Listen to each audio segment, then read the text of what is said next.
Elevator চ্যানেলে আমি তোমাদেরকে ওয়েলকাম জানাচ্ছি।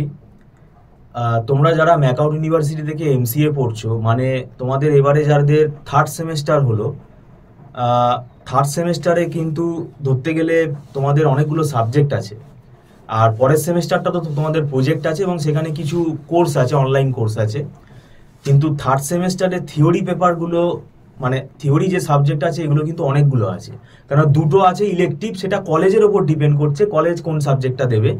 আর থার্ড সেমেস্টারে তোমাদের সফটওয়্যার ইঞ্জিনিয়ারিং অ্যান্ড ইউএমএল আছে, আর এর সাথে আর্টিফিশিয়াল ইন্টেলিজেন্স আছে, আর design and analysis of algorithm আছে। এই তিনটে কম্পালসারি সাবজেক্ট। এই তিনটে সাবজেক্টের কিন্তু সিলেবাস অনেক বড় এবং কিন্তু মুখস্থ করার কোনো জায়গা নেই, মুখস্থ করতে পারবে না তুমি থিওরি মুখস্থ করে। আর এখন সিলেবাসে কোয়েশ্চেন যেটা হচ্ছে, কোনো প্রেডিক্ট তুমি করতে পারবে না, সাজেশন ফলো হবেই না, সব পড়ে যেতে হবে তবে তুমি অ্যান্সার করতে পারবে। এবং সেই সময়টা আমাদের নেই, কেন তোমরা যেহেতু ইন্টারমিডিয়েট সেম, থার্ড সেম, তোমাদের পরীক্ষা আমার যতদূর মনে হয় সেই ডিসেম্বরেই হবে, তাহলে হাতে সময় খুব কম এবং সামনে ফেস্টিভ্যাল সিজন আছে। ডিজাইন অ্যান্ড অ্যানালিসিস অফ অ্যালগোরিদমের মধ্যে সব ম্যাথামেটিক্যাল ক্যালকুলেশন, সব অ্যালগোরিদম অ্যানালিসিস।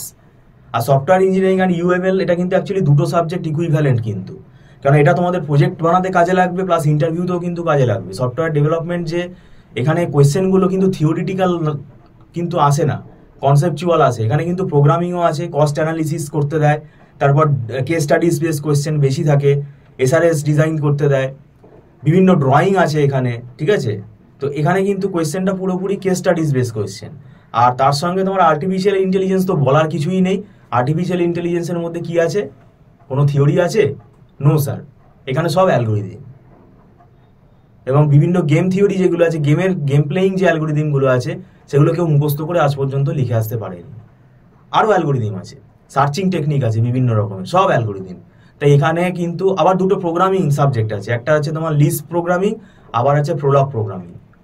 তো এগুলো কিন্তু মাথায় রাখতে হবে। যে মনে করছে একা একা পারবে, ভালো কথা, সেটা অ্যাপ্রিসিয়েট করছি আমরা। আর কারোর যদি মনে হয় যে না, রিস্ক হয়ে যাবে, আমার একটু বুঝতে অসুবিধা হবে, তাহলে তোমরা আমাদের সঙ্গে যোগাযোগ করতে পারো। আমাদের মান্থলি ফিস সিস্টেমে ক্লাস হয়, অনলাইনে ক্লাস হয়, ছোট ছোট ব্যাচে ক্লাস হয়। আমরা পরীক্ষার 1 মাস আগে 2 মাস আগে স্টুডেন্টকে নেই না, কেননা আমরা কনসেপ্ট ক্লিয়ার করে পড়াই। এবং আমাদের মান্থলি ফিস সিস্টেমে যেহেতু ক্লাস হয়, এখানে 1 মান্থ ফিস আমাদের অ্যাডভান্স পেমেন্ট করে ক্লাস করতে হয় এবং সেটা নট রিফান্ডেবল। এবার যদি কেউ দেরি করে আসে তাহলে সেইটা তাকে রেকর্ড ক্লাস পারচেস করে নিতে হয়। রেকর্ড ক্লাসটাও মান্থলি বেসিসেই হয়, সেখানে কিছুটা ডিসকাউন্ট অ্যাপ্লিকেবল হয়, ডিসকাউন্ট হয়। আর টার্মস অ্যান্ড কন্ডিশনস আছে রেকর্ড ক্লাসের, একটা নির্দিষ্ট দিন বলে দেওয়া হবে, সেই দিনের ভেতরে দেখে নিতে হবে, কেননা ক্লাউডের স্পেস লিমিটেড, সেই দিন পেরিয়ে গেলে সেই ভিডিও ডিলিট হয়ে যাবে। তো এই কিছু কথা তোমাদেরকে আমরা বলে রাখলাম। আর থার্ড সেমেস্টারে এখানে কিন্তু সিলেবাসটা যথেষ্ট বড়, তোমরা নিজেরা পড়া শুরু করো। আর যদি মনে হয় কোনো অসুবিধা হচ্ছে তাহলে তোমরা আমাদের সাথে যোগাযোগ করতে পারো। আর আমাদের দীর্ঘদিনের ম্যাকআউট ইউনিভার্সিটি সিলেবাস পড়ানোর অভিজ্ঞতা রয়েছে, সেই অভিজ্ঞতা থেকে আমরা বলছি আমাদের একটা ফরম্যাট তৈরি করা আছে। আর একটা বই দেখে কিন্তু মানে আমাদের পড়াই না আমরা।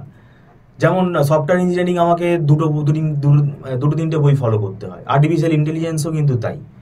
একটা বইয়ের ভেতরে সব টপিক ভালো থাকবে এরকম তো না। তো বিভিন্ন বই ফলো করে আমাদের একটা মেটেরিয়ালস তৈরি করি, আমাদের টিম ওয়ার্ক আছে একটা। তো সেটা স্টুডেন্টরা আবার পিডিএফ হিসেবে পেয়ে যায়, তারা প্রিন্ট আউট করে নেয়। যতটা পারি আমরা চেষ্টা করি, কিন্তু ওই যে বললাম আগে থেকে আসতে হবে, দেরি করে আসলে কিন্তু কিছু করার থাকে না। তো যাই হোক, আশা করি তোমরা নিজেরাও সিলেবাসটা দেখো, পড়া শুরু করো। আর ভিডিওটা সম্পূর্ণ দেখার জন্য আমি তোমাদেরকে ধন্যবাদ জানাচ্ছি। Thank you so much.